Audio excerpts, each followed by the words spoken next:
अगर स्टोरी पसंद आ रही है तो हिंदी स्टोरी चैनल को सब्सक्राइब करें और वीडियो को लाइक करें। एपिसोड 84 चिंगारी। लैला कबीर की बात सुनकर हैरान थी और इस हैरानी में उसकी सवालिया नजरें कुछ ज्यादा ही कयामत ठाने लगी थी। कबीर कुछ पलों तक उसे अपनी बाहों के सहारे वैसे ही रखे हुए था। लैला की आंखों में झांकता कबीर भी शायद उन पलों में सब कुछ पूरी तरह से भूल चुका था और लैला के मन में इस वक्त सिर्फ यही सवाल चल रहा था कि आखिर कबीर को उसके मन की बात कैसे पता चली।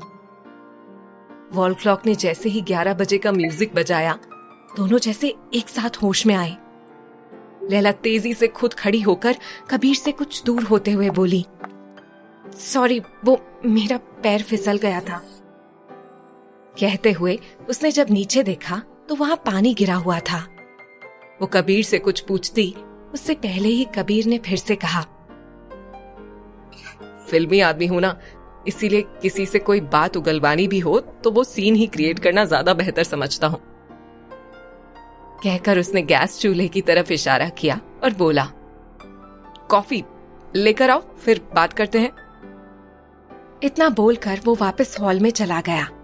पीछे लैला हैरान परेशान सी 2 मग में कॉफी भरती हुई वाकई सोच में पड़ी हुई थी।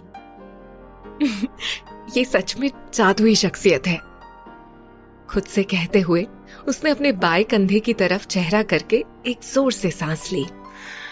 कबीर के वजूद की खुशबू जैसे उसके पूरे कंधे को महका गई थी। वो किसी इम्पोर्टेड परफ्यूम की खुशबू थी जिसे लैला ने आज से पहले कभी महसूस नहीं किया था। वो जब हॉल में कॉफी लेकर आई तो कुछ देर पहले के हालात याद करके अब भी सुर्ख सी ही पड़ी हुई थी। बेबी पिंक सूट में साइड दुपट्टा किए वो इस वक्त किसी घरेलू लड़की की तरह लग रही थी। उसने कॉफी की ट्रे टेबल पर रखी और खुद सामने वाली चेयर पर बैठते हुए बोली, आपकी कॉफी। तब कबीर ने कहा, मैंने मेघा को दिव्या से बात करते हुए सुन लिया था। हालांकि उन्होंने कैसे किया मुझे पूरी बात नहीं पता, लेकिन इतना जरूर पता है कि उन दोनों ने ये तुम्हारे लिए प्लान किया था। लैला ने खामोशी से हाँ में सिर हिलाया और फिर दबे दबे लहजे में बोली, जी ये मुझे भी पता है मिस लैला, शायद तुम्हें अंदाजा न हो, लेकिन इंडस्ट्री में ऐसी राइवलरी कभी कभी बहुत खतरनाक हो जाती है। मुझे बस ये बात परेशान कर रही थी कि आखिर दिव्या तुम्हारे पीछे इस तरह क्यों पड़ी हुई है। तब लैला ने अपनी हथेलियां आपस में रगड़ते हुए कहा, मुझे नहीं पता सर, बस इतना ही नोट किया है कि दिव्या मुझे मेरे पहले दिन से ही नापसंद करती है। हालांकि ना तो हमारा कभी कोई वैसा इंटरैक्शन रहा और ना ही कोई कंपटीशन, फिर ना जाने क्यों उन्होंने ये सब किया। और ये पहली बार नहीं था, इससे पहले भी उन्होंने मुझे कई तरह से हरास करने की कोशिश की है। उसके बाद उसने सूर्या से लेकर अभी तक की सारी बात कबीर को कह सुनाई। तब कबीर ने अपनी कॉफी फिनिश करते हुए कहा, अपना ख्याल रखना, मुझे भी चलना चाहिए। यह सुनकर लैला कुछ चौंक सी गई। पहले वो जब कबीर को बुलाना नहीं चाहती थी तो कबीर कॉफी पीने के लिए खुद ही यहाँ तक चला गया, और अब जब उससे अपनी बात शेयर करके उसे अच्छा लग रहा था और वो चाहने लगी थी कि कबीर यहाँ कुछ देर और ठहरे, तो वो ऐसे अचानक से उठकर जाने लगा था।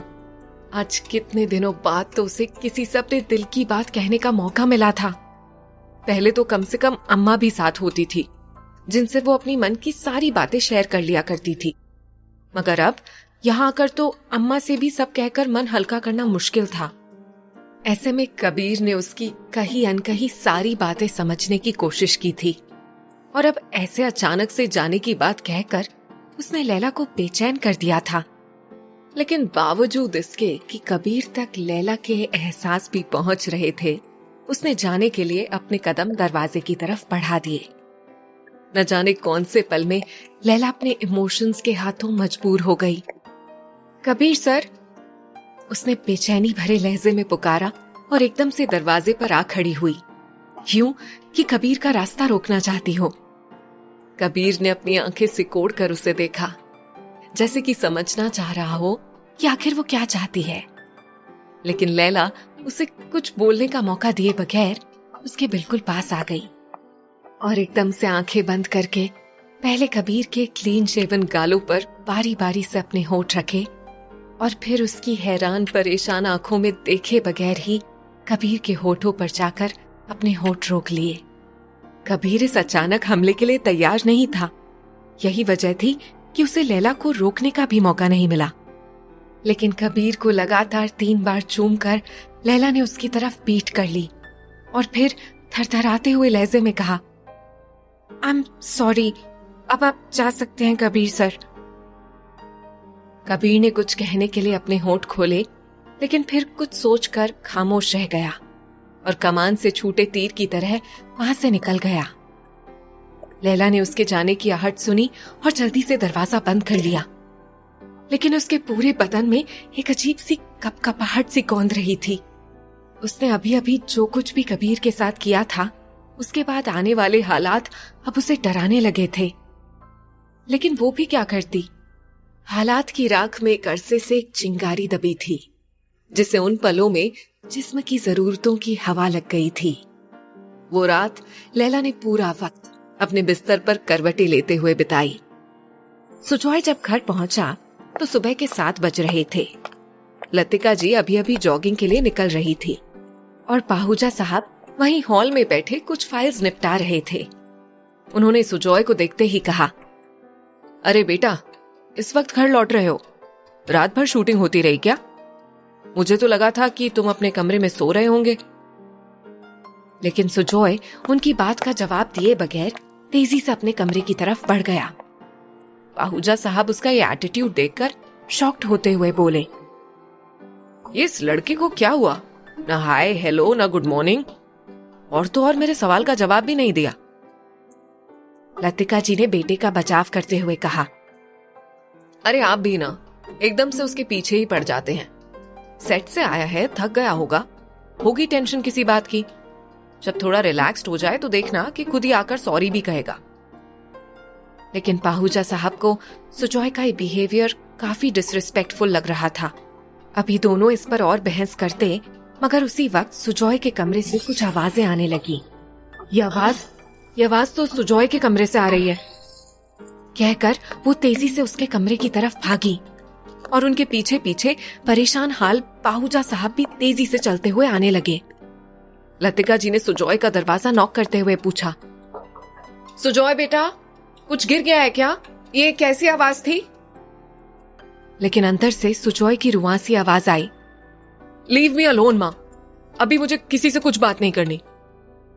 तब पाहुजा साहब ने कहा, लेकिन बेटा, हमें पता तो चले कि आखिर हुआ क्या है। सेट पर किसी से कोई बात हुई है क्या? किसी ने कुछ कहा? तब कबीर ने एकदम से दरवाजा खोलकर पाहुजा साहब के गले लगते हुए कहा, डैड मैं तबाह हो गया। अरे अरे अरे, ऐसा क्यों बोल रहे हो बेटा? क्या हुआ? पाहुजा साहब ने बेटे की पीठ थपथपाते हुए कहा। लेकिन सुजॉय ने कुछ भी नहीं कहा, बस उसने पाहुजा साहब को खुद से पीछे रखा। तभी लतिका जी ने कहा, आप हटिए अजीत, मुझे से बात करने दीजिए। कहकर उन्होंने सुजॉय को पाहुजा साहब से अलग किया और फिर उसे लिए कमरे में आ गई। फिर उसे बिठाते हुए बोली, मेरा प्यारा बच्चा, कोई प्रॉब्लम ऐसी नहीं होती बेटा जिसका कोई सोल्यूशन ना हो। तुम्हें याद है हम कैसे कैसे दिन देखकर वापस इस मकाम पर पहुंचे हैं? उन दिनों से तो बदतर और कोई चीज नहीं हो सकती लाइफ में। फिर तुम ऐसे क्यों उदास हो रहे हो? उन दिनों से बदतर ये चीज हो सकती है मां कि हम वापस से उन्हीं दिनों में पहुंचने वाले हैं। दिव्या के कूल्हे की हड्डी का फ्रैक्चर हो चुका है और मुझे नहीं पता कि अब फिल्म कब रिलीज हो पाएगी। सिर्फ कुछ हफ्तों का काम और बचा था, लेकिन ऐन वक्त में ये सब होना था। आखिर क्यों मां, क्यों? मेरे ही वक्त में भगवान को ऐसे जग क्यों देने होते हैं? मैं थक गया हूं अपने सर्वाइवल के लिए हाथ पैर मारते मारते मां। सोचा था कि फिल्म रिलीज हो जाएगी तो इसके साथ ही सुजॉय इमोशंस का भी धमाकेदार कमबैक होगा, लेकिन नहीं, यहां तो मैं अपनी तकदीर कोयले से लिखवा कर आया हूं ना। सुजॉय ने एक बार बोलना शुरू किया तो फिर चुप होने का नाम ही नहीं ले रहा था, जबकि पाहुजा साहब और लतिका जी दोनों ही सुजॉय के मायूसी की वजह जानकर अब एकदम सन्न रह गए थे। रीजन इतना बड़ा होगा उन्होंने ख्वाबों ख्याल में भी नहीं सोचा था। डैड, मुझे मालूम है इन्वेस्टर्स अगर स्टोरी पसंद आ रही है तो हिंदी स्टोरी चैनल को सब्सक्राइब करें और वीडियो को लाइक करें। को जैसे ही ये खबर मिलेगी वो सब एक बार फिर से चढ़ाई करने लगेंगे। मैं क्या करूं डैड, मुझे कुछ समझ में नहीं आ रहा है।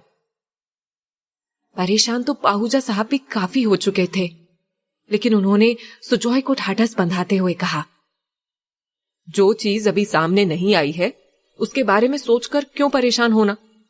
सबसे पहले तो तुम ये लो। कहकर पाहूजा साहब उठे और साइड टेबल पर रखा पानी का बोतल उसकी तरफ बढ़ाते हुए कहा, ये पानी पियो, फिर कुछ ब्रेकफास्ट करो, उसके बाद हम सोचते हैं कि इस मुसीबत से कैसे निपटा जा सकता है। कोई ना कोई रास्ता तो जरूर होगा बेटा, हम सोच लेंगे। तुम शांत हो जाओ अभी, हाँ, शांत हो जाओ। पाहूजा साहब के इतने समझाने का ये असर हुआ कि सुजॉय कुछ शांत सा हो गया, लेकिन वो फिक्र उसे अभी अंदर ही अंदर खाए जा रही थी।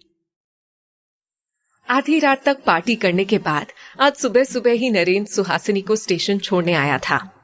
गाड़ी खुलने में अभी वक्त था। दोनों ट्रेन के अंदर ही बैठे बातें करने लगे। रियली कितने सालों बाद किसी अच्छी जगह इतना एंजॉय किया। Thank you so much Narendra, Suhasini ने कहते हुए उसके कंधे पर अपना सिर रख दिया। नरेंद्र ने उसके बालों में प्यार से उंगलियां फेरते हुए कहा, थैंक यू तो मुझे तुम्हें कहना चाहिए। अपने इतने बिजी शेड्यूल के बावजूद भी तुम मुझे सरप्राइज देने के लिए आई। दोनों दुनिया से अनजान एक दूसरे में ही खोए हुए थे, जबकि उस कंपार्टमेंट में बैठे हुए बाकी के पैसेंजर्स उन्हें अजीब नजरों से घूर रहे थे। यहां तक कि एक आंटी से बर्दाश्त नहीं हुआ तो उन्होंने दोनों को सुनाते हुए कहा, आजकल के छोकरे छोकरियों का प्यार तो देखो, ऐसा है कि जैसे मियाँ बीवी भी शर्मा जाएं। भला बताओ, माँ बाप ने यही संस्कार दिए हैं इन्हें? अरे यही सब करना है तो अपने अपने घरों में करो, क्यों पब्लिक प्लेस का माहौल खराब करते हो आप लोग? उस आंटी की आवाज सुहासिनी के कानों तक भी पहुंच चुकी थी। उसने नरेन के कंधे से सिर उठाया और उन्हें कुछ नागवार अंदाज में घूरने लगी। आंटी का उसको यूं घूरना बर्दाश्त नहीं हुआ। उन्होंने कुछ और गुस्से भरे लहजे में कहा, अरे इस लड़की की आंखों को तो देखो, ऐसा लगता है जैसे हमें ही खा जाएगी। माँ बाप ने कुछ सिखाया नहीं क्या? अश्लीलता फैला रहे हैं जी पूरे ट्रेन में। अब तक सुहासिनी उस औरत की बात सुनकर पूरी तरह से आउट ऑफ कंट्रोल हो गई। उसने डायरेक्ट उनसे पूछा, आंटी, माँ बाप ने तो आपके भी नहीं सिखाया, जभी तो आप न्याय की देवी बनकर अपना वर्डिक्ट सुना रही हैं। वरना आपको अच्छे से पता होता कि किसी के कंधे पर सर रखना कोई अश्लीलता फैलाना नहीं होता। नरेन ने बात बढ़ते हुए देखा तो एकदम से उसे पकड़कर दरवाजे की तरफ ले आया और फिर उसके कंधे पर हाथ रखते हुए बोला, ऐसे लड़ते नहीं, अभी तुम्हें पूरा सफर इन्हीं लोगों के बीच में करना है, वो भी अकेले, इसीलिए बेहतर है इनके साथ अच्छे से पेश आओ। ऐसे खुली हवा के बीच आकर अब सुहासिनी का मूड कुछ कुछ हल्का लगने लगा था। तभी नरेन ने कहा, वैसे तुम मम्मी पापा के जिक्र पर ऐसे क्यों रिएक्ट करने लगी? लेकिन सुहासिनी जैसे नरेन के सवाल को टालने वाले अंदाज में बोली, मैं कुछ कर रही हूं तो उसके लिए मुझे ब्लेम करो ना, इसमें माँ बाप को बीच में लाने की क्या जरूरत? इनके जैसी आंटियों ने ना हर सोसाइटी में जहर घोल रखा है। सुहासिनी की आवाज नफरत से भरी थी। तब नरेन ने उसका हाथ थामकर प्यार से कहा, किसी भी नेगेटिव बात पर रिएक्ट नहीं करना चाहिए, इससे अपनी एनर्जी वेस्ट होती है। अच्छा अब चलो, मैं निकलता हूं, ट्रेन खुलने का वक्त हो गया है। तुम अपनी सीट पर जाकर बैठ जाओ और वहां पहुंचकर मुझे कॉल जरूर करना। सुहासिनी ने उदास नजरों से उसे देखा और उसे बाय करती हुई अपनी जगह पर आकर बैठ गई। नरेन अब ट्रेन से उतरकर सुहासिनी की खिड़की के पास खड़ा हो गया। वो ट्रेन खुलने के बाद ही वहां से जाने वाला था। इधर लैला की जब आंख खुली तो काफी देर हो चुकी थी। सुबह तो हो गई थी, लेकिन उसकी कल की हरकतें एक बार फिर से उसे याद आने लगी थी। अब बस उसे खुद के ऊपर गुस्से की जगह प्यार आ रहा था। जो कुछ भी कबीर और उसके बीच में हुआ था, उसे याद कर करके लैला के होठों पर मुस्कुराहट आए जा रही थी। फ्रेश होकर वो तैयार होने लगी थी। उसे मारिया के यहां जाना था। लैला ने अपने पर्स में मारिया को देने के लिए कुछ पैसे रख लिए थे। अभी वो फ्लैट का दरवाजा लॉक ही कर रही थी कि तभी सीढ़ियां चढ़कर आते अश्विन ने पीछे से कहा, आप कहीं जा रही हैं? लैला उसे इस वक्त यहां देखकर थोड़ी हैरान हुई और पूछा, हाँ, आप इस वक्त यहां? जी मैम, आपको कबीर सर ने अपने घर पर बुलाया है। अभी? लेकिन मैं तो अभी किसी और काम से जा रही हूं। लैला ने कहकर टालने की कोशिश की। कहते हुए उसकी धड़कनें तेज हो चली थीं। कहीं कबीर कल वाली बात की वजह से मुझे डांटने तो नहीं बुला रहे? उसने मन ही मन में सोचा। लेकिन अश्विन की सपाट आवाज आई, हाँ, अभी ही बुलाया है, आप अपना काम वहां से निकलकर कर सकती हैं। लैला का दिल चाहा कि मना कर दे, लेकिन एक यही काम तो था जो वो कबीर के मामले में अब तक नहीं कर पाई थी। उसने धीरे से ओके कहा और फिर अश्विन के साथ नीचे लगी कार में आ बैठी। रास्ते भर लैला सोच में डूबी रही। कबीर के घर पहुंचकर उसने अंदर आते हुए भगवान का नाम लिया और वहीं सोफे पर बैठ गई। तब तक अश्विन अंदर की तरफ चला गया था, लेकिन कुछ ही देर में वापस लौटकर उसने कहा, सर आपको अंदर अपने बेडरूम में बुला रहे हैं, यहां से सीधे जाकर दाईं तरफ वाला आखिरी कमरा। कहकर अश्विन वहां से चला गया, लेकिन लैला बेडरूम में बुलाने के नाम से ही कांप सी गई। कहीं मेरी कल की हरकत की वजह से कबीर सर ने मुझे कोई ऐसी वैसी लड़की तो नहीं समझ लिया। हिंदी स्टोरी चैनल को सब्सक्राइब करें।